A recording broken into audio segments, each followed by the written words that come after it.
who is running Miss Universe right now. Buckle up, my friends, because I have a little update, and to answer many of your questions, because I'm still getting DMs, no, we have no news on USA state pageants. A lot of the current state directors, without those contracts, are choosing not to produce a state pageant.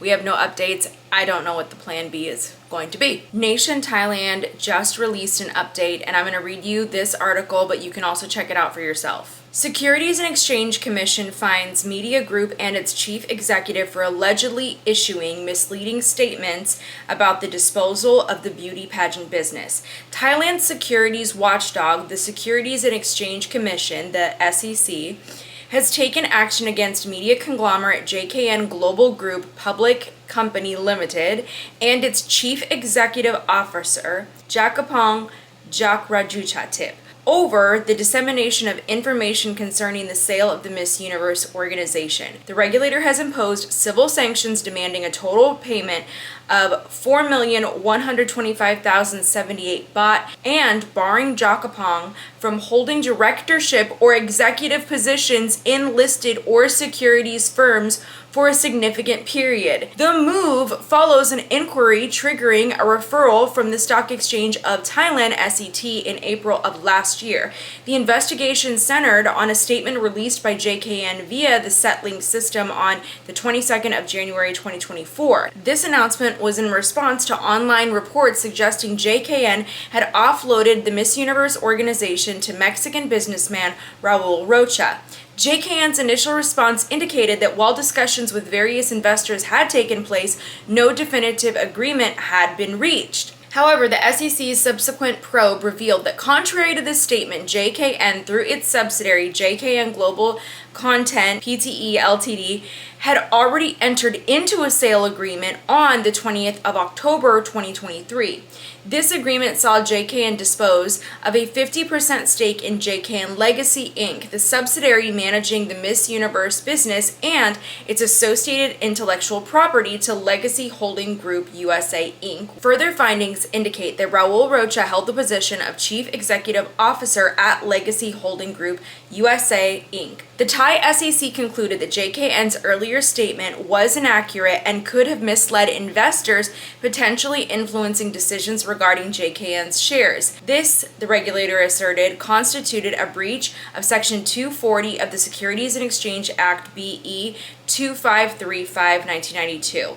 Jakapong, as the individual responsible for the company's operations, faces the same penalties under related sections of the Act. The Civil Penalty Committee has mandated that both JKN and Jakapong each pay a civil fine and cover investigation expenses amounting to 2,062,039 baht. Furthermore, Jakapong is barred from acting as a director or executive in any listed company or securities firm for 56 months. These sanctions will be enforced upon the signing of a consent agreement by the involved parties. To my understanding, or my interpretation of this, is that Anne cannot be the director of Miss Universe for over 4 years.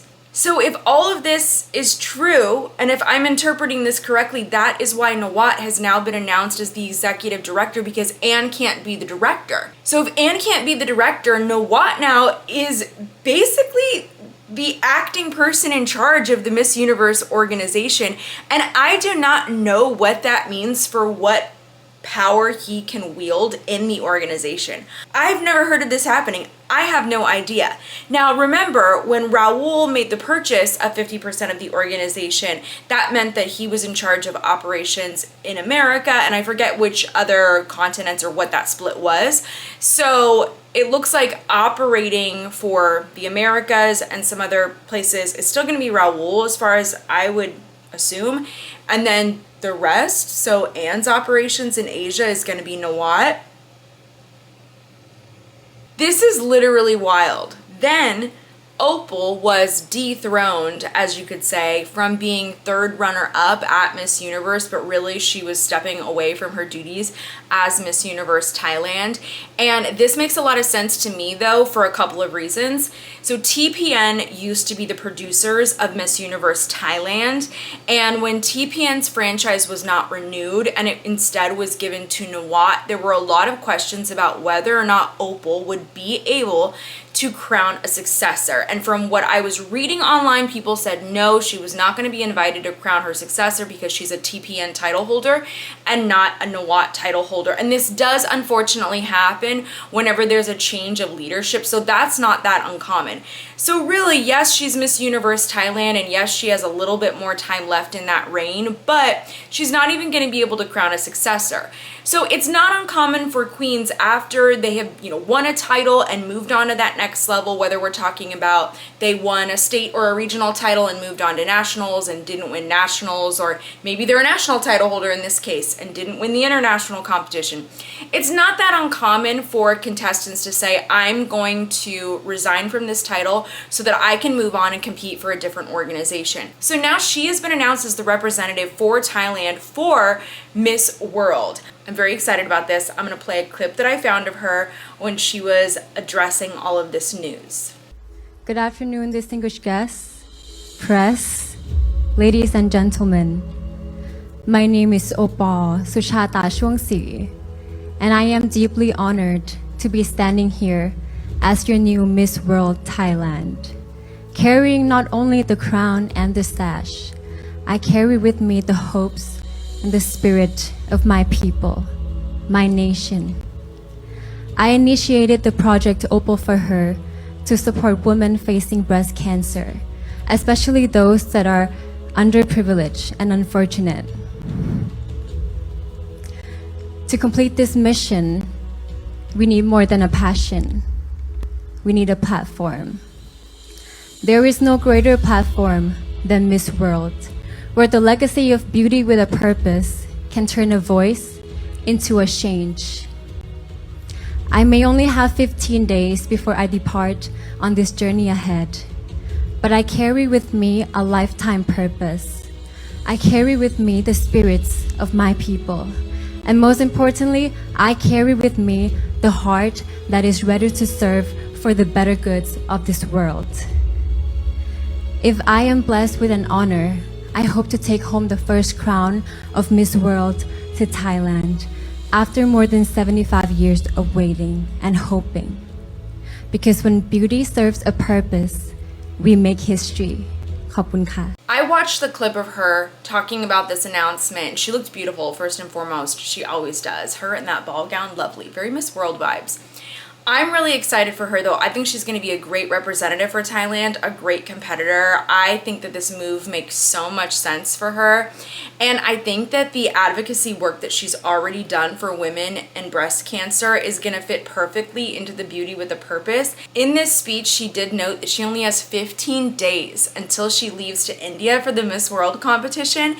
And it's kind of crazy to think about that, but I'm actually not that worried about her because she just got off of competing at Miss Universe. So it's not like she's been sitting around doing nothing, and she still has had all of her responsibilities as Miss Universe Thailand. I would be more concerned if she had crowned a successor and then had a year break and then was really trying to get back into it all of a sudden on 15 days notice. That would be concerning. This is not concerning to me. Really, she's prepped already because of Miss Universe, and now she just has to change her strategies a little bit for the Miss World organization. But I feel like she has the skills to excel as a world title holder. I think she's stunning. I think that she did an incredible job at Miss Universe, and when it came down to the top 5, when I heard their answers, I thought that they were about to crown Thailand. I thought her answer was so great. So we know she has the speaking skills. We know she also speaks English fluently. And I feel like that's going to also help her at the Miss World competition. There are so many things that are working for her. I'm excited. I wish her the best. But circling back, we have no good news for Miss USA. I don't have any positive updates. All I know is that contestants and title holders now are reaching out to Layla and they're asking her what is going on. Do I continue to just serve indefinitely as a title holder, or am I released of my duties and responsibilities on the day of my crowning anniversary? And that's a very, very great question that right now is not being answered. Layla is not responding to those emails from the reigning class asking, what do we do? Or will there be a state pageant? Am I getting a director? What are the plans here moving forward? It is just radio silence from Layla, which is so, so sad, and these ladies deserve so much more. If you're still a little bit lost on what in the world is going on, I do have some other episodes. I would encourage you to check out my other recent update to kind of fill in any of the holes if you're still confused with this episode and what's going on. And that episode is going to provide more details about what's been happening at the state level at Miss USA.